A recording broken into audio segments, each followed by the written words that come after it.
My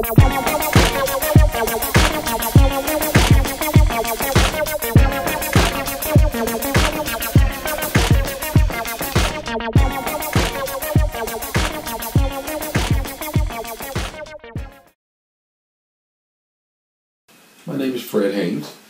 I've been coaching basketball for 26 years now. Started off in California, and I came to Arizona here in 1996. Started teaching and coaching in 1999 at Cactus High School, won 5 state championships in the Valley, and coached 1 year at Glendale Community College. Went to the championship game there, and then I coached a couple more schools here and there in the Valley. What brought you to Arizona in the first place? The Marine Corps. The Marine Corps brought me from here to, from California to here because they wanted to do a boot camp called Project Challenge, and I was a part of that for at-risk kids for the state, and I decided to stay. Have you always coached girls? I've always coached girls, yes. How'd that happen? My daughter was playing in Y League in California. How old was she? She was 8 years old. I went to one of the games, and their coach wasn't there, was sick, something had happened. And my daughter said, my daddy can coach. So the parents asked me to go down. I went down and coached that game. It was in Pomona, California, and we won. And the guy could not come back because of his injuries or whatever. So I coached the rest of the season. We went undefeated, and they asked me to coach again. So that's how my coaching career started. I mean, I played basketball in high school. So it was just serendipity that was it. Wow. And so when we came to Arizona, Coach Graham, who's the head coach at Cactus High School, wanted he had been in like his 25th year. He was getting ready to retire, and he was tired. You know, he said, I can't do what I used to do. I don't have the energy. And my daughter said, well, you know, my dad coached in California. He's a good coach. So he called me and said, you want to be my assistant? I said, sure. So I started assisting. Next thing you know, I was in charge of taking the kids out on the summer tours. And next thing you know, we started winning state championships again. So that's how I got my start here in Arizona. So, been loving it ever since. Have you done much travel with the kids, travel ball? Oh, yeah. Or has it all been, yeah? Yes, we've done a lot of travel. Before I got there, they only did summer ball in-state.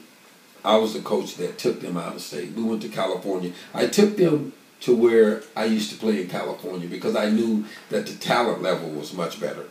So we went to the Palm Springs tournament, the Ayala tournament, and we got whooped pretty good the first few times we went, but the girls got used to the competition. So in the competition there, you would lose to a team that was the worst team in Arizona. And when we came back, the girls started having confidence. So why do you think there's such a difference between the talent level in California as to Arizona? To be honest, it's because of the coaching. It's not like just the population, sheer numbers. Well, the population has a lot to do with it too, but it has a lot to do with coaching. See, in Arizona, if you look at girls basketball now, and girls basketball from like the 90s, up until about 2005, 2007, I would say, it was really good basketball. You had teams like Chaparral, Thunderbird, Cactus, Peoria. They were always competitive. But the coaches were not teachers. You understand? Oh, okay. They were people from the public who had jobs, good paying jobs, but they wanted to coach, and they were good coaches. Teachers were not coming to Arizona to teach. So because they weren't getting paid like they get paid in the rest of the country. Still, of course not. Today, why would you leave a $70,000 year job to come and coach for what, $36,000 to be a teacher? Wow. No. Yeah. So in order to get teachers to stay or to come, they said, in order to be a coach now, you have to be a teacher. So those guys that were coaching, they said, well, see you later, because I'm not going to quit my job. So now you got people that were being coaches that knew nothing about coaching. They just want to fill a spot. And that happened a lot in Arizona. And I suppose California was attracting them, having to be teachers or anything. They can have the very best that they can get. But still, there's a difference. There's a difference in Arizona when you start traveling with these teams. Well, Texas is very competitive. California is very competitive. Oh, yes. Well, you're getting the high school kids to play club. But still, the high school kids, when they're in high school, they're not getting coached properly. Okay? They're not being taught the detail. See, basketball is you have to be very detailed when you're playing basketball. Anybody can dribble up and down the court, but you got to be detail orientated. You know, when you're asking a girl to shoot the ball a certain way, that's what you want her to do. You know, and you have to work on that. Repetition, repetition, repetition. In the Marine Corps, we do things 2,500 times before it becomes natural. I'm a true believer in that. We'll do layups. I don't care if they like it or not. We're going to do layups until I can see that it's not a problem. It's muscle memory. It's just, you're just doing it. You don't even have to think about it. Coaches nowadays, coaches don't even want to be there. They want to be there an hour and go home. He's just getting started. Where's the conditioning? You know, I used to condition teams because we press the whole game. You have to be in shape in order to press the whole game. And I only played 7 to 8 players a whole ball game anyway. Those kids had to be in shape. You can play for 20, 30 minutes, but those last few minutes is what tells the difference between being in shape and being out of shape. This championship games were played back in our day in Cactus. You would play the semifinal on Friday, and then Saturday morning was the championship game. You don't do that anymore. You'll play the semi game on a Friday or Saturday, and then Monday you'll play the championship game. You have time to rest in there. We didn't have time to rest. You played Friday, and then you played the championship game Saturday morning. Club ball is different. So what I did at Cactus, we would practice every Saturday, no matter what. Because, see, we were thinking, okay, we're going to be in the state championship game. So that's what we're working This is before you ever were in the state championship. Yes. You were preparing for that. Exactly. So we're going to prepare for that. So every Saturday morning, 6 o'clock, they would have to be at the gym, and I would run with them. We would run the canal. It was 3 miles. Wow. We'd come back, and then we would shoot around for an hour and go home. I got their bodies in condition to do that, you see. So when we did, because the other teams, they weren't practicing on Saturday mornings. Girls were sleeping in the bed, whatever. In our first state championship game we went to, the girls understood, oh, now I know why you were doing that, Coach. The other girls were still groggy. But we were ready to go because their bodies were used to being up at 6 o'clock in the morning running. You had to have separated the ones who really wanted to play for you from the ones who just were dabbling just with that regime. Oh, yeah. Well, day one, you can, half the team will be gone if they don't want to play. When I first went to Cactus, they had this mentality that girls just wanted to come out and play ball. Their friends were there.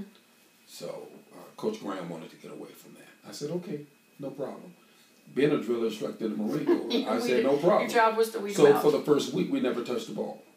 The first day, we ran. We ran for an hour, and I sent them home. Next day, certain girls just didn't come back because they didn't really want the game. They just wanted to be a part of something. We ran again. Well, after about 4 or 5 days, I had my team. I had 8 girls that wanted to play, and guess what? We won a state championship with 8 girls. Wow. The very first year you were there? The first year we were there, we won a state championship. Wow. So it's like, okay, we're building a reputation here, and we just added to that. Hard work, but those girls really wanted, back then those girls really wanted to work. They really wanted to win, and the parents were so helpful. They wanted to win. you know, it became one big family. So that really helped a lot, you know. And so we've sent numerous girls to D1, you know, colleges. Two of our girls went to ASU, went on from there. Rebecca Tobin is still playing overseas. You know, we had Ashley Sowers playing for ASU and then Miami. So you had Jamie Nesbitt playing at Stinson. We had Kim Lane playing at another school in college. Jessica McDonald is right now. She played on the Olympic soccer team. She played ball at North Carolina. She's a great athlete. Now she's playing professional soccer. So we had a lot of great athletes during that time, but they worked hard. Yeah. And that made the difference. Wow, that's quite a resume.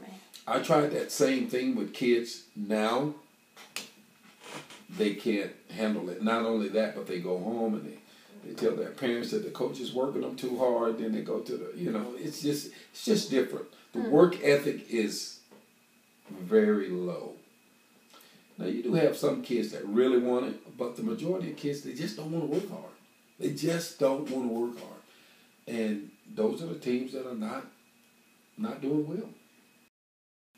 So how are you going to find your next level, or, you know, what are your... Hopefully I will go to the college level somewhere. I'll start off as an assistant or even a head coach somewhere. And bring that same mentality to that level. Because now you're dealing with kids that want to be there. Because they have another expectation that they want to get, a higher level that they want to get to. You know, so, and it makes a difference. If a kid wants to be somewhere, you probably, you won't have a big problem. But if mom or dad wants them to play in high school and just play, then you have a problem because the kid is not. The motivation's coming from a different place. Yes, different place. Not from them. Okay. Very cool. Okay. I'll show you exactly what I'm talking about. Okay. Look at the spacing you could have. Here you go. You've got your goal here, right? Mm-hmm. Look, post a girl right there. That's a big girl. Mm-hmm. Post a big girl. There's two ways you could do it. Post another big girl right here. You got your point guard, that little girl right there. Let her right there. You got the other, you got the other girl here, the other girl here. Look, they've got to guard this girl. These two girls, they don't have a choice. If they've got one girl on her, you feed her the ball. Yep. If they double team her, you got a shot. Or if they double team her, if they give it to the other girl. Thank you. And she can get the ball here, turn, and this girl a lot of times will be open. Mm-hmm. You got two girls, so what are they going to do? They only have 5 players. No girls should be able to hold these two girls one-on-one. No. If they double team her, shoot the ball out. Now she can play it, shoot the ball. And if they had even, besides this girl, if they had one 3-point shooter. Yeah, that's what I'm saying. Teach these girls to shoot. Yeah. Teach these girls to shoot the proper way. Your team would be so much better. This is a triangle offense to either side. Mm-hmm. Look at that. Yeah, and especially when they have... When you got a point guard like that little girl right there, and she can shoot a 3. If she settles down, she can shoot a 3. Yeah, she can shoot. And if they come out, she can go around them. Yeah. But right now, they're just running. They're just running. Yeah, it was chaotic. Nobody's settling down running something. You know what I mean? Mm-hmm. So they don't have that kind of team where they can just run because they're not good enough. Run this, I guarantee you. They'll run people out the gym. But it's a simple play. And even taking the ball out of bounds, they were being pressured. I didn't see an out of bounds play when they were pressuring them. And the whole time I'm like, where's your out of bounds play? They were just hoping some girl got open instead of settling down. They could have ran this out of bounds play. It works every time. Run 4, press break. You got your sideline here, your sideline here, right? You got your half court line right here. 1, 2, 3, 4. That's what you run. This girl, okay, when the ball is hit, you call out the play. You hit the ball. This girl 3 steps here. Same thing here. 3 steps here toward the basket. These girls have to guard them. This girl sets a pick. This girl comes to the ball. After she sets the pick, she comes here. She steps in. She's a trailer. Okay? Number one, if girls don't, they have to guard all 4 girls.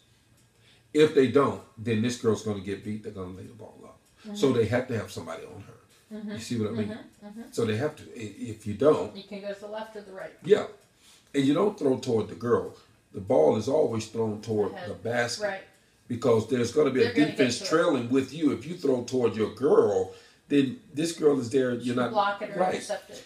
You know where you're going. Once you hit here, you teach them. As soon as you hit that court, you're going to the basket. That ball is not coming to you. It's going to the basket. So you run, and you run to the basket where the ball's going to be. The girls are watching your eyes. When you're running, they're running. Well, if you throw the ball, you're probably just going to hit the defensive player in the head. Mm-hmm. Always taught to throw here. Once the ball is in, you step in. Now you become an scapegoat just in case. But that little girl can handle the ball. So you see, this has worked for me for years. Can't stop it. You can't stop it. And all we want to do is get the ball inbounds. Right. But a lot of times this turns into 2 points. I've got plays written up that just... You just need a handful of them. That's all. That's all you need. You don't need a whole lot of plays. It's not the plays. Mm-hmm. It's who runs them. Mm-hmm. It's not the plays. Everybody's got the same plays. I guarantee. There's no secret in basketball. Okay? There's no secret in basketball. It's defense, and it's offense, and it's up here. Mm-hmm. Do you have smart players that know the game? You're teaching the game. A lot of people, they just playing. Game management. This girl knows the game. She knows when to do stuff, when not to do stuff. Look at the clock. Okay. How many shots are left in? I always tell girls, there's 7 shots left in this game. Use them all. Or, especially at the college level where you have to shoot every 30 seconds. Guys, there's only 4 possessions left in the ball game. If you're up by 3 points, there's only 4 possessions. Okay, make one of these meaningful. The game's over. You know what I mean? Mm-hmm. Look at the time. Don't go rushing down to throw up a dumb shot. Why would you do that? That's what I tell girls. We like the girls we work with. Enjoy. Yeah. Guys, we're winning the game. We're finally winning the game. There's 10 seconds left. We're up by 2 points, and you throw up. Why are you shooting? Yeah. Why'd you shoot that? Why we could have won that game because you just shot the ball. Now they got the ball, went down, scored, and we fouled them. 3-point play, they won the game. Clock management. At high school level, it's you're still teaching fundamentals. Yes. And with these girls, it seems like they know the game. But it's like they forgot it, or they're not playing it together. Because you can see some of their moves. They've used those moves before. Yeah, the moves. But when I say the game, can you see the floor? Some girls have it. Yeah, some like girls number 10. They just know. They can have it. They're not being. I just know they're not being taught. Because if you say they really want to learn the game, somebody's not teaching them. They're not being taught. I just don't think they've had a consistent. Well, consistent coaches mean a lot too. Yeah. 6 different coaches will not get it done. No. Yeah. Will not get it done. No. You have to have 2 years of consistency. At least 2 years of consistency. Mm-hmm. To gel a team. Yeah, you really do. Yeah. So that's what I see up there. I really do. Well, cool. If I can get to coach them a few times, that would be, not that I'm going to be the coach, but I guarantee if I had 2 or 3 just practices to see the with difference. Them, you would see the difference. Give me 2 3-hour practices. 3 3-hour practices. 3. That would be a difference. Guarantee you. I would make those 2 girls they would be good low post players. And you'd have two more that you haven't seen that I think would really affect the dynamics of the game. So how you instill that fire in the belly? It starts with the coach. I will not put up with this. Do you understand me? If you don't like it, you're not going to be playing. Do you understand me? How you got to get them to think like you. You know. Why are you here? I ask you, why are you here? Seriously, why are you here? I want to play ball. Do you really want to play ball? How good do you want to be? Or do you just want to be a part of the team? What you tell me, I want you to write down 5 things. I used to have people write, tomorrow when you come in here, I want to know the things that you want to do, what you plan to do, where you plan to be when you leave here. You understand? That's your homework for the night. And they would bring it in, and I would take that. And I'd save it for the whole year. And at the banquet, I'd say, you know, such and so says she wanted to do this. She has achieved 3 out of those 5 objectives today.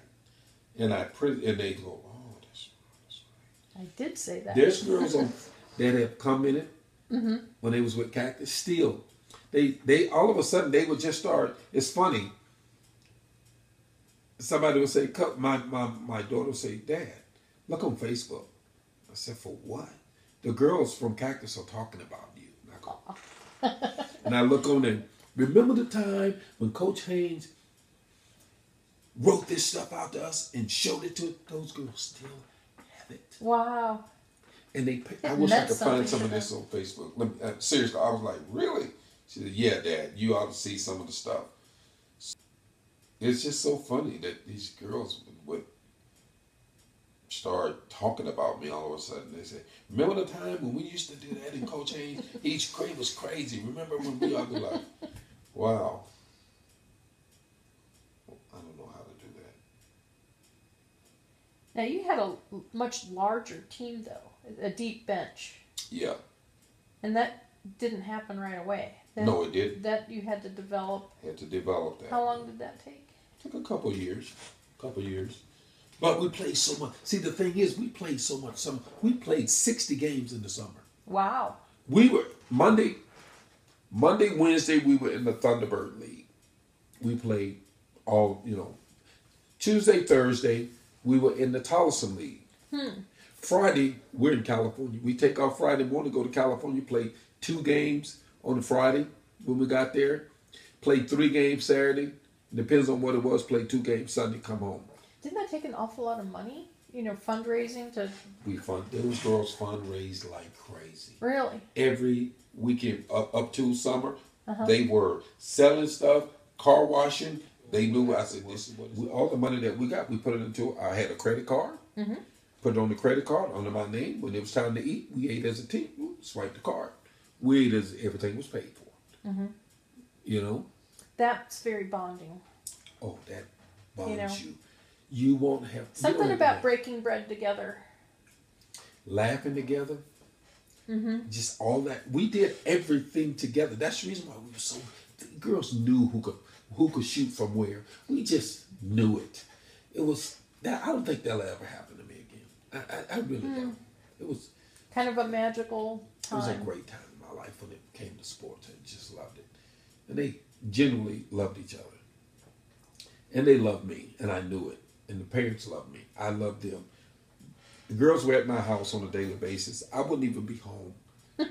But the girls loved my girls, and my girls loved them. My family loved them. They would be at my house. I'd come home from football practice. Because I was a football coach, too. Right. And they would go, hey, coach. I'd be like, hey. They're eating at my house with my family. Having fun. Just hanging out. That's cool. You don't see that no more. I always wanted to be the house where the kids came to. Because you know where your kids are. Oh, yeah. Everybody knew they were there at Coach Haynes' house. Yep. The parents knew their kids were probably there at my house. Yep. Kids would spend the night at my house. The girls say, Coach, can we have a slumber party at your house? I'd be like, no. I don't want you guys at my house. Oh, come on, Coach. The girls would actually spend the night at my house with my family. I'd be upstairs watching TV. They would be downstairs playing games in their pajamas, watching movies, eating popcorn, da-da-da. I'm in my bed sleep. And my wife opens the door to let the girls jump on me and put ice cream and crap on me. I'm like, they were like, yeah, we got coach. I'm like, taking pictures. They love me. We would get doing the summer at the hotels. Oh my God, we had so much fun. I would play crank jokes on them. They got me good one day. I was out, and they got a key to my room, and they put tampons and stuff all over my room. I'm like, what the heck's going on? My daughter let them in because my daughters, they travel with me. Oh, they come in the room. What the? There's tampons hanging from the. I'm like, oh. And I said, who did it? Oh no, coach. And they thought that was the funniest thing in the world. It kind of is. So I would like, okay, I get you. So I would act like I was mad. 5 o'clock, we're getting up in the morning, we're running. And I'd open them, I'd have them up at 4:30 in the morning, and they come out of their room. I say, get your shoes. And they come get their shoes, and then I say, psych, I'd close my door. They'd be like, go get them, let me run. I said, yeah, funny, isn't it? Funny, isn't it? Oh, we used to do something. It was so much fun. It was a fun time. But man, did those girls work. God, they worked. You know, we went to Hawaii in 2004. 2002, we went to Hawaii. Wow. We were invited to the international tournament. You had to be invited. Yeah. We played Finland for the international championship and won. So God put you in God some put places. Me some places, yeah. But between the football and the basketball, it was basketball that had your heart. And even though it was a serendipitous thing that got you into it in the first place. Exactly. I went to college for football, but I love basketball. Huh. It's weird. It's the environment now it's the environment now. Kids just don't want to work hard. They don't want you to tell them that they're already good. You know, and the parents are telling them they're good when they're not. Mm-hmm. And they wonder why their kids are not getting scholarships. They want to blame the coaches. No. If you do what I ask you to do and work hard, yes, you could get scholarships. I said, but I'm telling you, I've been at the college level. Coaches don't want a lot of these players because they have attitudes. Mm-hmm. And if you're undisciplined at the high school level, coaches are not going to put their careers on the line for undisciplined kids. Because when you do something in college, it reflects the coach. The coach can get fired for something. He was asleep, and you did something at 1 in the morning. The coach could get fired because that coach gave you the scholarship, brought you onto their team. Hmm. Character. Yep, and that's just the way it is. And it's the way it is in the pros too. Probably more so at college. Yeah, though. There's a lot in college. Yeah. Well, Coach, you recruited this player. Did you do any research on this player? Did you know that he had this? They want to know. Because when I was with ASU, they said, what kind of attitude are they having? When they was attacked, if a coach jumped on a kid, I wanted to see how this kid would react to that coach's yelling at him. So when you're scouting, you're looking at it's not just basketball. Because how many girls can play good? This girl and this girl have the same talent. You're going to pick one of them. Which one would you pick? I'm going to pick the girl. They both got the same talent, but her attitude is so much better than this one. Because when the coach is talking to this one, when she's chewing her out, she's looking at her, yes, coach. The other one's going, uh-huh. I don't want that one. I don't want her. Because at the college level, you think high school is intense? What do you get to college where millions of dollars has been spent on these coaches to win? Mm-hmm. And you're going to have an attitude when I'm getting on you? You need to get over yourself. You're not that good. So that's what I look for. And I would take that back and say, yeah, Coach Charlie, these two girls are great. They're good. This one got a bad attitude. She said, let's just erase her then. And somebody else deal with that in college. That's an important thing for the kids to know. Important. And see, I can talk to those kids about what it means to what college coaches are looking for. They're not just looking for who can shoot the ball. Thousands of girls can shoot the basketball. You understand what I'm saying? Mm-hmm. We go around the country looking for girls to come to ASU or wherever.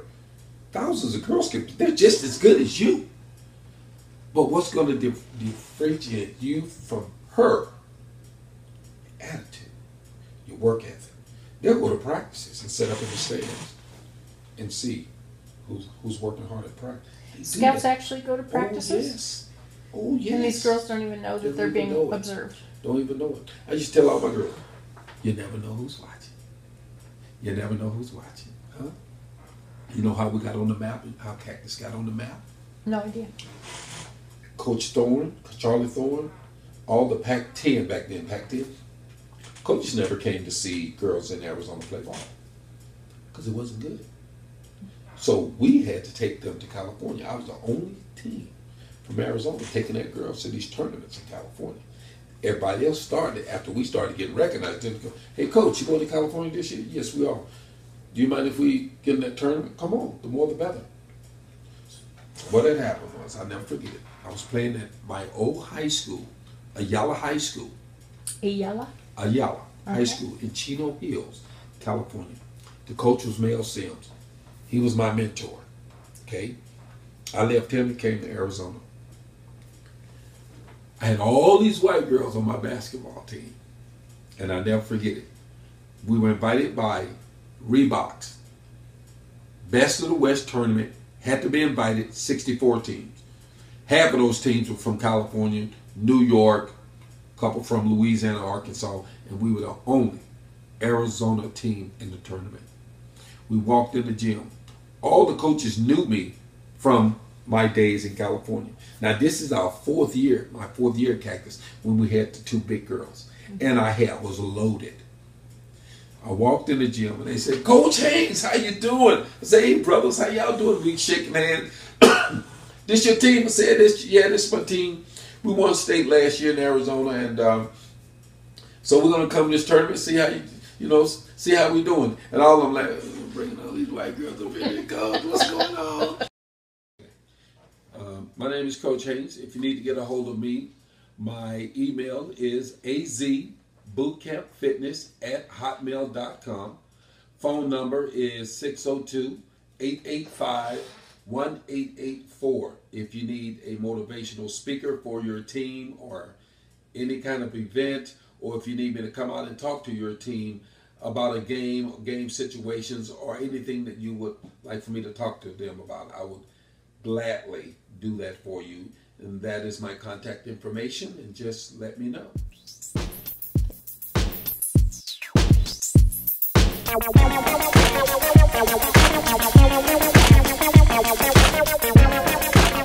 Thank you.